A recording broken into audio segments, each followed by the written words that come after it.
Test 1, 2, 3, 4, 5, 6. 1, 2, 3, 4, 5, 6, 7, 8. Good. Good.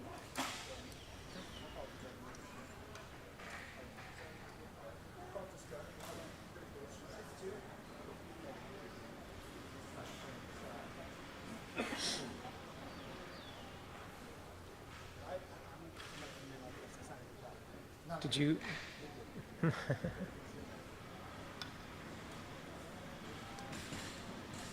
Check 1, 2, 3, 4, 5, 6, 7, 8, 9, 10. 1, 2, 3, 4, 5, 6. Does anybody else have a hot signal coming out of the mult box?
Judge, Mayor.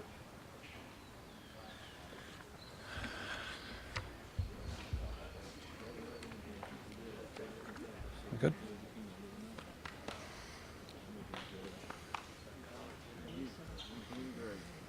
Good. All right, good morning.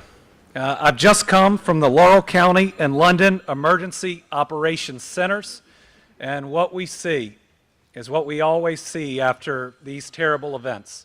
We see people rallying around each other. We see people giving the shirts off their backs, though we do not need any more used clothes. We see people turning out and making sure that they are there for their fellow human being. Both of these sites are amazing. Yesterday, in what was a completely empty building, it is now humming with life with all types of help and donations for people that need it. At the other one out here at the airport, the ability to drive through and get the supplies you need very quickly to get to your home or the place that you're staying. On Saturday, I was here with local officials to get a firsthand look at the community here at the airport and at the Sunshine subdivision. Let me just say that this tornado event is devastating. There's no other way to describe the destruction and the death that it brought to this community. But just a couple days later, you do see the best of life, the best of humanity, not just here in Kentucky where so many people have come in, but to every partner from around the world that is here helping our people. Thank you. Thank you for coming to Kentucky. On Sunday, we got the tough news that deaths from this storm had risen to 19 with the addition of a woman from Russell County. That's where we still are today. Thankfully, have not lost anyone additional, at least through the process that goes through the Department of Public Health. So please join Brittany and me in praying for each and every one of those families. Some good news on those that are in the hospital. We now have 8 people still at UK. That's down from 10. 2 are still in critical condition. That's down from originally 10.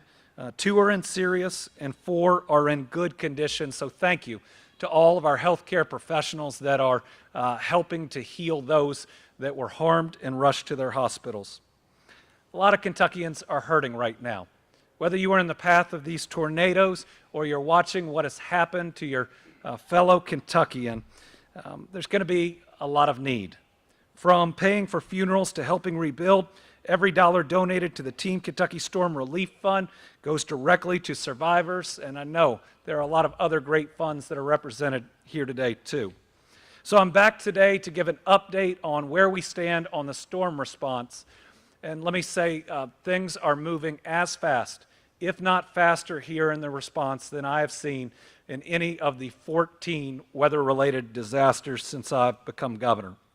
First, I can report that just this morning, we have submitted the application to the federal government for individual and public assistance. This is one of the fastest applications we have ever been able to submit, and we want to thank Kentucky Emergency Operations Center. We want to thank all of our local partners for helping us to get the initial investigation and data collection done as quickly as possible. In this initial application, we've asked for 8 counties to receive individual assistance and 25 counties to receive public assistance. Now, with every one of these applications, we always add counties later. This is the initial set of counties that we had the most information on, that we believe we can get to a yes as quickly as possible. The 8 counties that we've requested individual assistance include Caldwell, Christian, Laurel, Pulaski, Russell, Todd, Trigg, and Union counties. The public assistance counties that we have requested include Butler, Caldwell, Casey, Clinton, Estill, Jackson, Knox, Lee, Leslie, Logan, LaRue, Lyon, McCreary, Rockcastle, Trigg, Wayne, Whitley, Warren, Christian, Clay, Laurel, Pulaski, Russell, Todd, and Union. And again, to clarify, we will have the opportunity to add additional counties as we have done in the other 2 natural disasters that we've received FEMA aid for this year alone. Second, we're hard at work securing not just more emergency housing options, because I'm going to talk about severe weather that's coming this way, but also already hard at work on the intermediate housing options. So the emergency housing options, we've got 2 major shelters right now. The first is at 203 South Broad Street in London. That's the Laurel County Sheriff's Office. They're going to open tonight for anybody who needs to come for the severe weather. I know there's a second location that will be open at West London Baptist Church at 360 Parker Road in London. These are really important for when we start talking about weather in a minute. Our intermediate program is our travel trailer program. You may have seen these after the 2021 tornadoes, the 2022 floods, and we are already well on our way moving that program as fast as we've ever seen. We have an agreement with Louisiana for 90 trailers that are going to be headed this way, and we're purchasing more. We're going to have an initial start of 100 travel trailers. Thankfully, Levi Jackson Park here locally has the best infrastructure for these trailers that we have seen in a natural disaster area, and so we're going to be able to hook these up faster and get people in them quicker than any of the disasters in the past. With this disaster, we currently have 20 people in congregate shelters, 16 in Airbnbs. Thank you to Airbnb that has donated some room nights for this natural disaster like the last, and we have 65 individuals in hotels.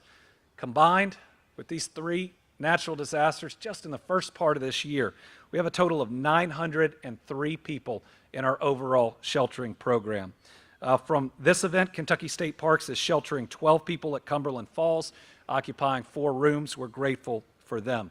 This travel trailer program is important because we know that while we are just days after the trauma, that there's going to be a long rebuilding process, and we want to make sure that people aren't worried about just where they're staying tonight, but that they don't have to worry about where they'll stay next month and the months to come. We'll have that program set up on how to apply. Those that are already in our congregate sheltering program will be able to apply, and we'll be reaching out to them. Next piece, debris removal. You can hear it outside. Both the county and the city have worked really hard, especially around this airport to start, and we are working on finalizing contractual details, working with our local partners to really get it moving in earnest. It is going to be a significant debris removal program. It's going to be in the tens of millions of dollars if it doesn't end up reaching $100 million. So that's a brief update on all those things that are working right now. The most important thing for people to know today across Kentucky, but especially here, is we have another round of severe weather that is going to hit Kentucky beginning at about 2 p.m. in the west and be in Kentucky until 11 p.m. or midnight. It's expected to be here today in London and in Somerset, really between 8 and 10 p.m. is when we expect it to be its worst. We expect thunderstorms to start here shortly. We might even see some lightning, but that storm that is coming in tonight is incredibly dangerous. It's about the same type of forecast that led to what we saw happen here Saturday night, Sunday morning, but in the very least, we are going to see 60-mile-per-hour winds right around where we are right now. When you think about the debris that's out there, it creates a very dangerous set of conditions where we have projectiles that could cause anyone and everyone harm, whether their home is still standing or not. We also have structures that may not be able to stand up to that extra wind.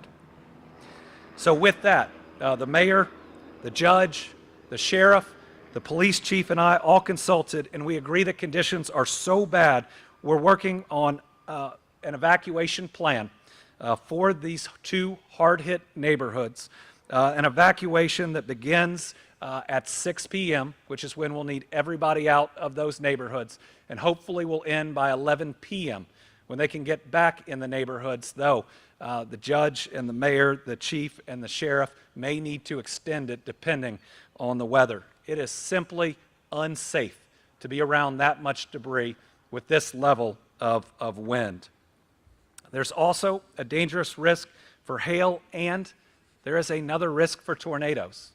The tornado risk is the biggest in the west, but that was the case when we got hit here, so we need everybody to be weather aware. We need everybody to have a place to go tonight, preferably that has a basement. We need everybody to make their plan right now. Hopefully we can get you back where you are if it's unsafe before you go to bed tonight, but we do not want to lose one more person to the weather coming. I know to those that have already been traumatized, it seems unfair. How could you get hit by an EF3 or maybe an EF4 tornado and then 2 days later get hit by what could be the same? We don't get to be tired. We've got to be strong. And so if you know folks that are struggling, please put your arms around them. Please invite them into your home. Please get them to the shelters. I know the mayor and the judge are going to talk about some other plans to transport people. We just need everybody to be safe tonight. We also have a little bit of good news for here, but a little concerning news for Central Kentucky. And that's that the Central Kentucky NOAA weather radios are in an upgrade right now and aren't going to work. So if you're in Central Kentucky, if you're in Louisville, Lexington, and the surrounding area, you need another way to get your alerts. Thankfully, I learned this morning that weather radios should work here in London. But what I would ask everybody is, we got hit when we were asleep last time. Let's make sure we see this entire storm through and that we know everybody is safe tonight before we go to bed. Please have your phones charged, and please have a plan to get to a shelter if need be. Kentucky emergency management teams are also still on the ground. They're continuing to survey and document damage. The documentation is how we improve and amend our application and make sure our people get all the help they can. For survivors, while it is still nice enough outside to be outside, and before it gets dangerous, document everything you can. Take as many pictures as you can. Go ahead and file your insurance claim, because if and when we get FEMA assistance, they're going to ask that you go through that insurance process first. I would suggest you go ahead and do that. Keep the receipts for cleaning equipment that you've purchased. And the more information you have, the easier the FEMA process will be. I'd even say if you can see the serial number on some of your appliances that have been destroyed, make sure you get it. The more detail you have, the better that process will go. Like I said, we've had more than our fair share of natural disasters.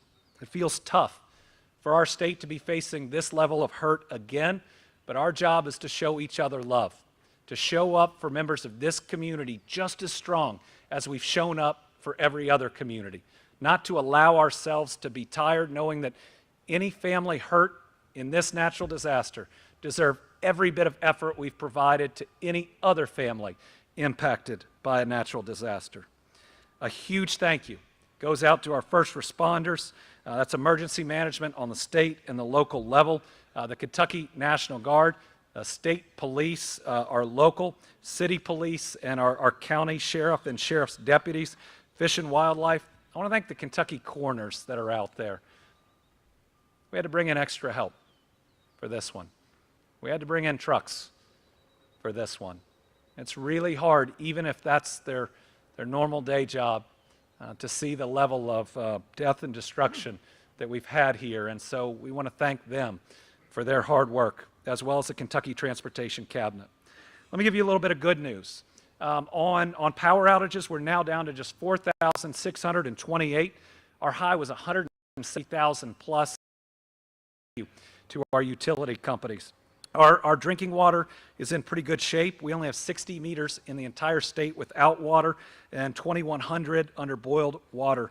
I want to thank the Kentucky State Police for augmenting local law enforcement as well as the National Guard to make sure that no looting occurs. And let me say this again. If you try to loot, we will find you, we will arrest you, we will prosecute you, and we will treat you like the lowlife that you are if you are trying to take advantage of our people during this natural disaster and at their lowest moment. And if you're out tonight trying it, the weather is going to be really bad and you're going to end up significantly hurt. Roads and bridges, we continue to open more. We've got more than 200 crew members from Laurel, Pulaski, and the surrounding counties that are putting in 16-hour days, chainsaw teams that are continuing to clear roads that have been covered, but do use some precautions. First, make sure you get online and check that the route that you are traveling, if you're in one of these areas, is open. Do that before you leave. And second, during this weather event that's coming our way, stay off the roads during that period of time where your area is going to get hit. Now, when you look at what happened here, we needed the roads open for first responders who did such brave work, and we want to make sure that we don't have issues like we had on I-75 with people trying to pull over and look at what had happened to our people. That can't be happening during these weather events, or we'll end up with more fatalities. So let me say again, I'm here to make the same promise to the people of these communities that have been impacted that I've made every single time we've had a natural disaster. We aren't going anywhere. We're going to be here until every home, every structure, and every life is rebuilt. You are going to get our very best effort and the benefit of everything we've learned from each and every one of these. What we are seeing on the stabilization and recovery is moving as fast as I've seen it, not just in Kentucky, but anywhere else. But our goal is to do better and better because folks that have been through the worst deserve the best. Now, with that, I'll turn it over to Eric, who heads our emergency management, and then you're going to hear from a number of local officials. Thank you all. Thank you very much, sir. All right, well, the governors give a good update on the ongoing efforts that are going on here in London and across the state with this cleanup effort. I will say there's a sense of urgency at Kentucky Emergency Management. There's no doubt. Any of you all have surveyed this damage, you know how severe it is and how badly the residents in this community need our assistance, and we're working really at a quick pace. The staff back in the office are drafting these documents to get those requests in that have been submitted for our declaration request. And yesterday alone, we sent 10 different teams out doing the damage assessments into all of the impacted areas. Meanwhile, we had other members of the team down here in this area supporting the local officials, making sure they're getting what they need. And just one day, the damages that they were able to document were well beyond what we believe is enough for the president to make a positive determination that Kentucky definitely needs this declaration in place. When you look at the disaster, you all have seen it, and it's our job to be able to tell that story. We've documented just very, very quickly in one day hundreds of homes across the Commonwealth. The public assistance is required for all of the utility repairs and all the other damages and emergency work that's gone on, and just in the initial phase of this recovery. Kentucky Emergency Management's built around some principles: prepare, respond, and recover. And at this time, we're involved in all of that. We're preparing for the next disaster that we could have tonight by operating our Emergency Operations Center. We're staffed at a level 3, which just means that we're in person. We're ready to take those calls from those counties. We'll be monitoring this weather. We'll be notifying our local officials about things that are going on. And we're there to receive those resource requests as they come in, to kind of fill in anything that they're short of, to make sure that they have what they need, if that be rescue teams or whatever be the need, water or food for their citizens. As we respond, we have responders in the field out doing the work along with these local officials. We're supporting them in their role because this is an extremely large event. So we bring in these incident management teams and we allow them to augment those local officials in a way that gives them some hands and feet to get the work done that they see that needs to be done. And we're also in this recovery phase. And that recovery phase, excuse me, is ongoing as we talk about doing the damage assessments. And those are going to continue. It's not because we're done with them. It's only because we met a number that is clearly easy for anyone to see that this disaster needs some federal assistance. And I think that's where we're at today. At the close of business yesterday, give us time to draft those documents, get the work back at the office. Ms. Roby does an excellent job at putting those documents together, and really we've leaned in hard on this one, probably more than we ever have. The governor was talking to you about how quickly we moved on this, and the urgency is because that's what's needed. Not that those other disasters didn't need that same sense of urgency, but we have exercised this program so many times, we're becoming more familiar with the process, what FEMA needs from us and what we need to get on paper so that we can properly document these disasters. So we've worked at us, not that this one is different than those others, all these disasters are these people's worst day. But we're figuring out disaster after disaster how we can quickly meet the needs of what the documents require, multiplying our forces going out in the field, collecting this damage. So anyway, that's the work that Kentucky Emergency Management has got going on. I just had the team back in the office today as we were down here visiting, collect some numbers, and I think it's just incredible to think that we have so many people in shelter from the last disasters. I look back and we have people in shelter. We have almost 900 people in shelter right now in the Commonwealth of Kentucky in our Commonwealth sheltering program that we run. And that can be Airbnb, that can be motel, that can also be our travel trailer mission, state parks. So many partners make that possible, but have 900 people in shelter as a state like Kentucky, I think says a lot. And FEMA does support those missions. So that's something that we do as a state-led, federally supported mission, which I believe meets those marks that you would expect us to be having. As we talk about this, I want to make sure that I share with you our phone number. This is going to reach our unmet needs group that will answer your call if you are a person in need of shelter and you're hearing this message and you're in this storm. Remember, this is storm recovery. 502-607-6665. That's 502-607-6665, and that'll get you to our unmet needs hotline. There's someone there to answer your call. They'll take your information. You'll be reached. Someone in our agency will be reaching back out to you, and they'll help you with coordinating that shelter if you're in need of shelter tonight. We've been working through, I'm just looking down my notes that they sent. We've been working with our volunteer agencies. There's over 150 organizations reached out to my agency alone asking to come to Kentucky to support or be in Kentucky and support. Local, state, and national agencies that are coming in. So just incredible response, and that's thanks to you all as you all continue to spread the message across the nation of the damage that's happened here in Kentucky. We see this response, and you know, we're only humbled by the fact that people are willing to come forward. But we're not surprised at the same time. We're very humbled but not surprised because we know that Kentuckians help Kentuckians often throughout many of these disasters. I look through our notes that I need to make sure I'm sharing with you. Disaster 4860. That open period to register is coming to an end, And as we have disaster survivors all across the Commonwealth at this point, that's that Eastern Kentucky flood that happened back in February. Just note that that registration is ending soon. Those DRCs will be closing soon. We're going to leave 3 of those open in the areas of Pikeville, Prestonsburg, and down in Hazard to meet those needs of any appeals that are going on. Disaster 4864, excuse me again, I apologize. June 25th is the last day to register currently. That may be extended due to this new disaster interfering with the operational period of that. But as I want to make sure we're sharing that because we have disaster survivors all across the Commonwealth that'll be curious about the information, and we want to let them know we're still opening DRCs on that last disaster from back in April. Those are your disaster recovery centers where people can go to apply for assistance and get their questions answered if they have them. Just looking back over some of the things that I wanted to share with you all personally. The EOC, just to talk about these storms, we've been operational in the center for 58 of the 134 days of this year. If that starts to set an idea of how busy this storm season has been, 58 days we've had the operations center open. I've come before you all and provided this almost similar brief. We're open again, we're open again, we're open again, and we are. We're there.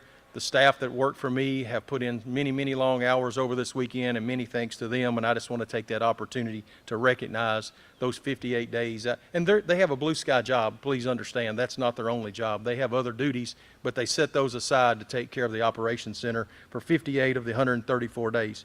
Just looking through our notes, this year this adds up to the 60th fatality that we've documented in these storms. And that's an incredible number for this early in the year, in my opinion. And as we continue to talk about it, and the storm relief fund that the governor operates meets those families where they need at that funeral home to make sure that there's ability to get those funerals paid for. So please remember that if you're out there and you're looking for an opportunity. But we have more funerals to pay for, so we want to make sure that we continue to talk that through. Just as we continue to work through this, I've had so much support from all of our agencies across the state. There's no way every time I stand up here I think, man, I should have forgot to mention their name. And I didn't say anything about the coroners the other day, and the governor covered it earlier, but I had that written down here. We've asked people from all across state government to come to the aid and help us document this storm. The Revenue Cabinet, they stood up an effort yesterday to just arrange a flight to document this, to help work with the local PVAs. We use a lot of resources across state government, and that's what our agency is for, is to coordinate the response to help in the recovery. And you just don't realize how many state agencies that I could thank in this effort. The Transportation Cabinet's always there to help get these roads clear so we can get these first responders in. The National Guard, we just continue to call on them. And they're volunteers, and they're in there doing their work. I've had calls from across the nation from state directors asking how they can help. And sometimes they're even surprised that Kentucky has been able to send its own resources to aid in this recovery by all those fire departments, showing up here in London, hundreds of firemen to help in this search efforts and recovery of these folks that have been impacted in this event. But those state directors across the nation stand ready to support us as well as FEMA. I will say, FEMA's here on this other disaster, the 4864, 4860 disasters, but they stand ready to support. They will do everything in their power to help us anytime they can. And I want to say that thanks to them as well as they've helped in the EOC, just making sure that my staff at least get a short break between shifts. So many thanks to them. I've heard stories all along this, and you all have done an excellent job. I'm looking at the media and saying this and reporting how this disaster has played out and how there's so many stories of heroism and just the work that's gone into it. And I reflect a little bit the night of that storm, and I'm in that EOC and seeing this storm unfold, and we're seeing this tornado, and the Weather Service sitting shoulder to shoulder, and from his point of view, he can see that there's a debris ball starting to come from the storm, and we determined that it was pretty likely that there was impact here in London, Somerset, both. And some of the first people I talked to on the phone were the state troopers that are in this area. I'm retired from the state police, and I know those guys personally, and they're calling me, and we're talking. And I can actually hear them out running these neighborhoods, pulling people from these houses. And that's real world impact that's going on, and that gives that information about what needs to be done. So many thanks to those guys, all the first responders that came in here, and the trauma that they've been through on this event. Hopefully I provided a good update about the EOC and the operations that are going on, and there's plenty of other people to provide you information. But I do appreciate your all's time today. Thank you very much. Wanted to provide one clarification and then turn it over to the judge. The director talked about the other two natural disasters that we've had that qualified for different forms of assistance that have disaster recovery centers open. If you've been impacted by this natural disaster, we have not yet been approved by FEMA for that assistance. We've applied today, and we'll get the news out when we hear from it. But what that means is if you're here in London or in Union County and you've been impacted and you get on and apply right now, you're going to get denied. Because again, it hasn't opened up, it hasn't been approved by the federal government for this one. So just making sure that we are very specific with people, that if you've been impacted by this storm, what you do right now is document, document, document, take as many photographs as you can, and if and when we get approved, we'll let you know. We'll open that disaster recovery center here, and you can start doing your applications then. I'm going to turn it over to the county judge executive, and then we'll hear from the mayor and others. I'm David Westerfield, the Laurel County Judge Executive, and first off, I want to thank you, the news media, for being here. You have enough interest to share our words with the people across the state, and I do thank you all for that. Last Friday night, as you all know, we had another bad storm. That was our second tornado that we've had since I've been in office, and this is much worse than the one we had in 2012. But we have been so overwhelmed with the people throughout this state, first responders most of all. They came from all over the state here to help us in the recovery stage, and we thank them so much. And today we are facing another issue. You know, they're projecting we could have a similar or same type of storm that we had Friday night, and that's the reason I have agreed with the rest of the elected officials to enforce a mandatory evacuation. We want to save your lives. You know, this debris, when it goes airborne, you never know where it may go. You know, it can come through even the side of your home, and it's devastating. We have a lot of homes out there that could possibly be damaged enough that they may not be as safe as they once were. So just please work with us, and we want to keep you all safe. You know, 5 or 6 hours and it'll be over. And I know the mayor has transportation scheduled, and also I have RTEC waiting. And if anybody out there is viewing this today and you need us, RTEC, to pick you up, please call my office, call the sheriff's office, call the dispatch center, and we will get that done. And also we have opened and removed everything from the parking garage downtown, which is a very secure concrete structure, and we're going to use that for the people that wants to come there for shelter. So please take advantage of everything and work with us, and let's keep everybody alive. And I appreciate y'all, and thank y'all, and have a good day.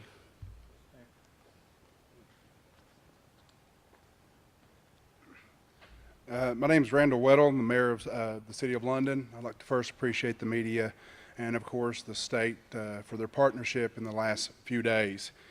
So today, we, as you've seen out here at the city's our operation for the debris and stuff, and place where we're taking stuff out to the victims, supplies, food, and stuff like that. We're going to be transitioned from going out doing that, serving supplies, that we will start picking individuals up out of this affected area. We're going to have school buses at our command post here at the airport that will transport you to the different sites. The London Community Center will be one of them. We've partnered with the American Red Cross, and I know they've got a couple different locations as well. But we'll transport the people that's been impacted into these locations, as well as the city's relief team that has been out serving the food every day. I've instructed all the city team across the city to use the city vehicles to pick up individuals that may need help.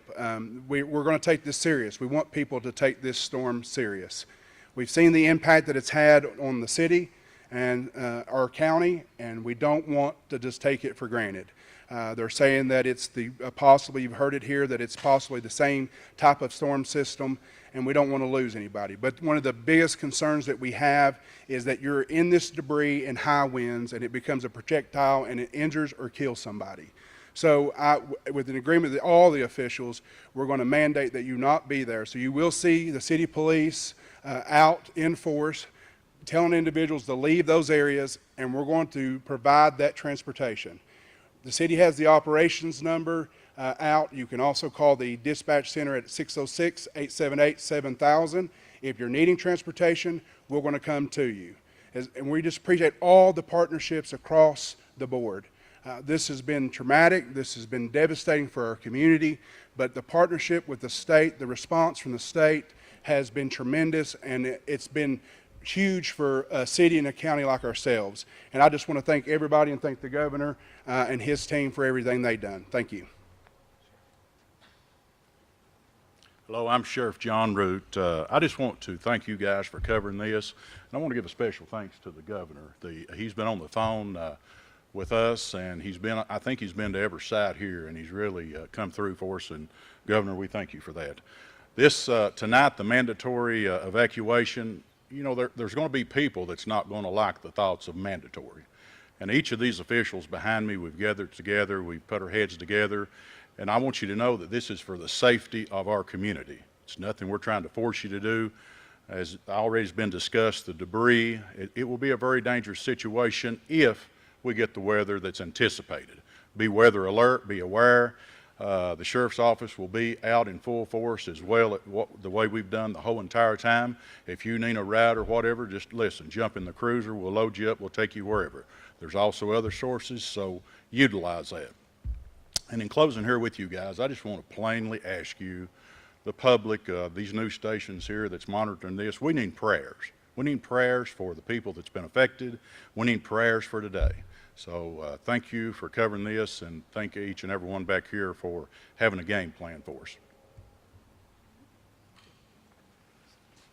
Lynn Washbish, the Executive Director with the Red Cross. Thank you, Governor Beshear, for continuing to partner with us. We too have been here since the beginning. We have over 90 Red Crossers on the ground from all around, here to help and support those that have been devastated by these tornadoes. You can go to 1-800-RED-CROSS and you can find all of our shelters that are open. We've been out in the communities feeding, providing comfort, care, cleanup kits, comfort kits, the necessities that people need right now to help them get through this amazing natural disaster. We are here to help and support, and we will continue to.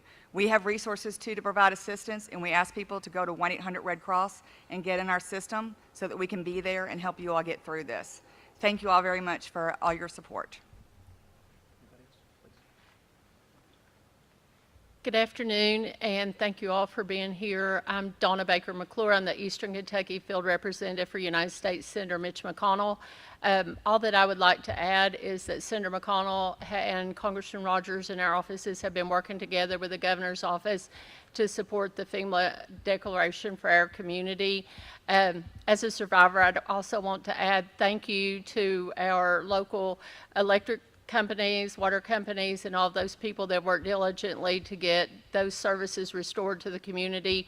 Thanks to all of our local churches and all the outside groups that have come into our community to provide food, shelters, tarps to help us prepare for tonight's storm also.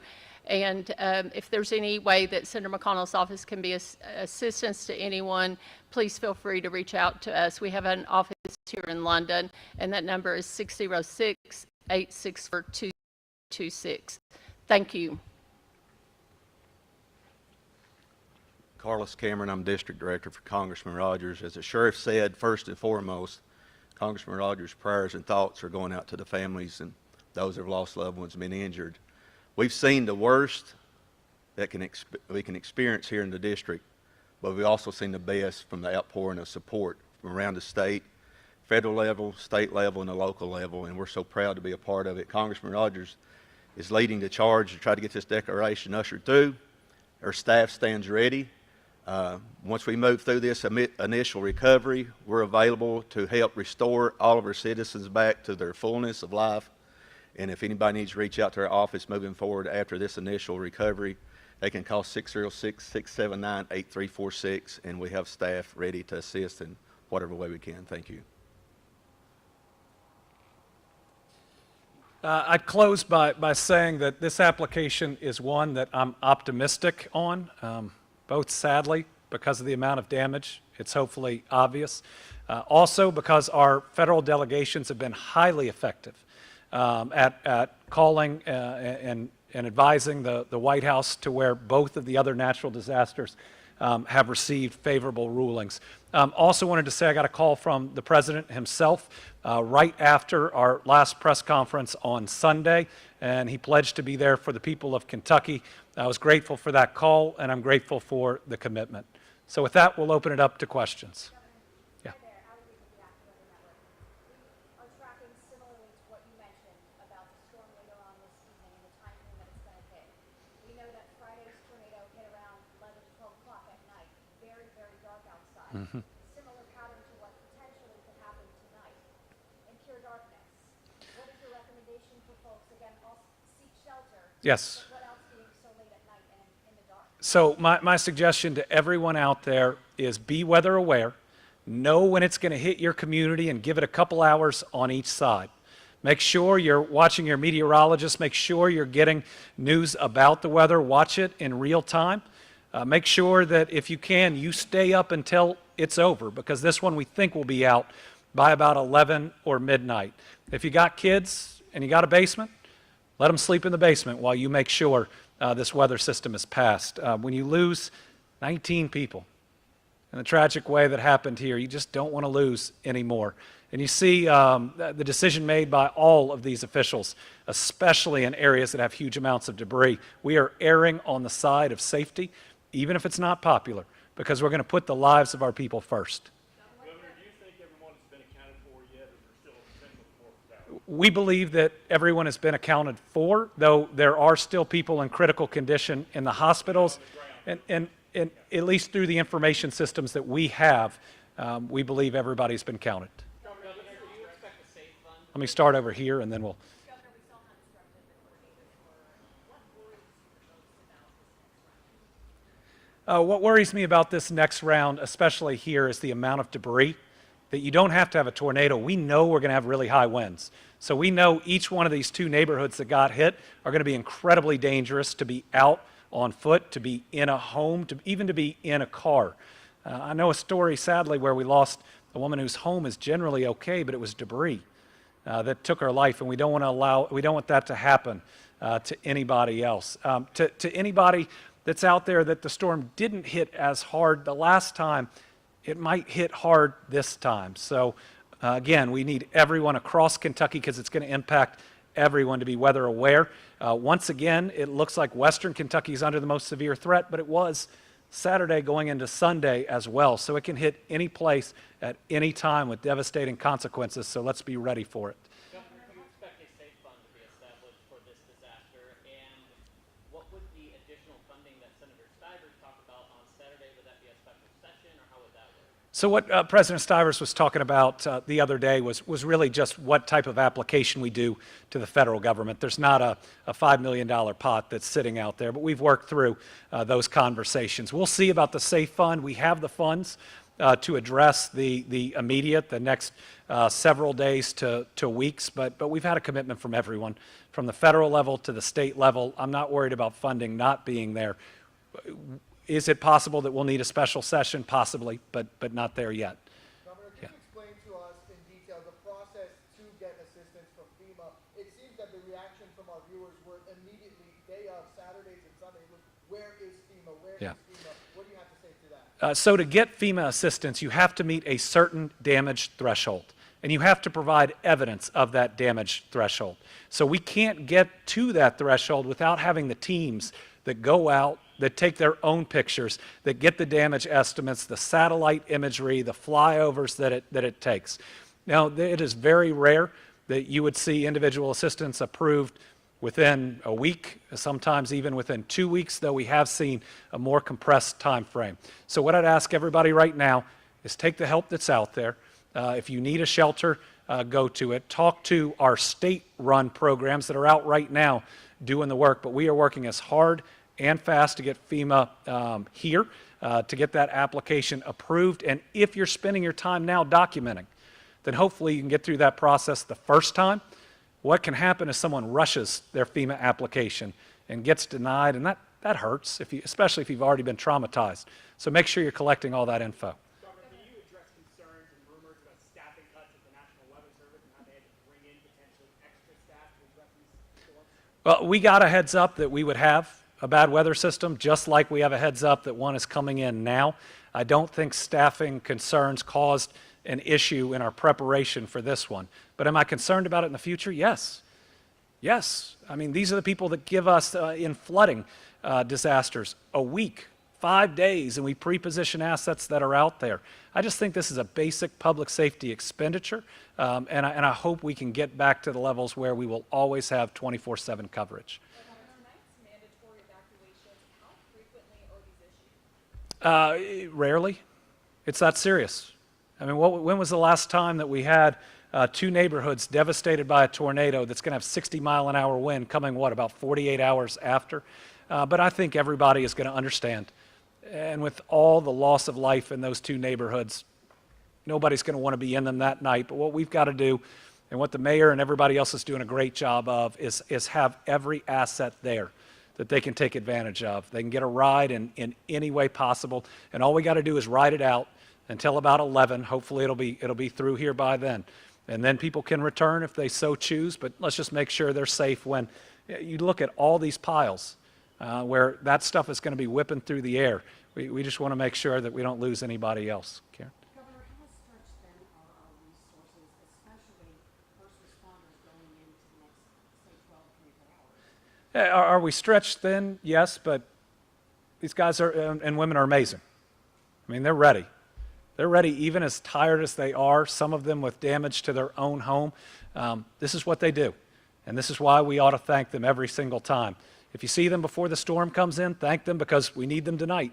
We'll need them tomorrow, and we'll need them the next time. I have no doubt that every first responder here is ready and will give it their all.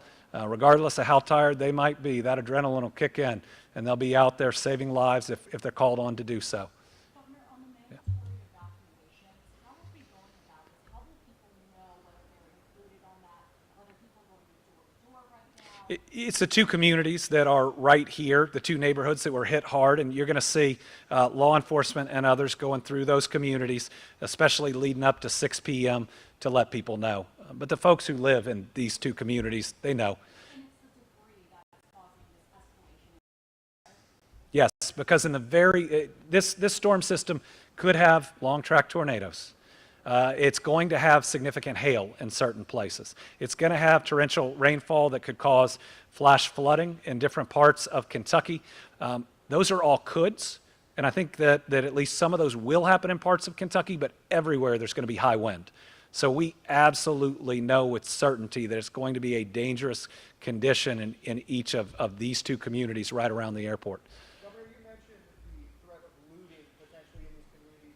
Can you or any of the law enforcement agencies behind you clarify if there has been any arrests yet concerned with looting? Yeah, I'll turn it over to them. I believe certainly here there has been an amazing law enforcement presence, a commitment by the state police. The Commissioner Burnett is here, who has brought extra resources. Other cities around Kentucky are sending resources, for instance, to Somerset, where they've augmented, where there were a couple of reports. But I believe that these law enforcement groups made the commitment to stop looting and have done so. Anybody? Sure. To answer your question, yes, we have had reports of looting, and yes, there has been looting. As far as the rest, no, unfortunately not. Now, we put one camera system up in a very affected area, Sunshine Hills. We have 2 more of those coming that we're going to put in other affected areas, and they're just hard to catch. They're the low-life scoundrels that everybody knows they are. Sneaky.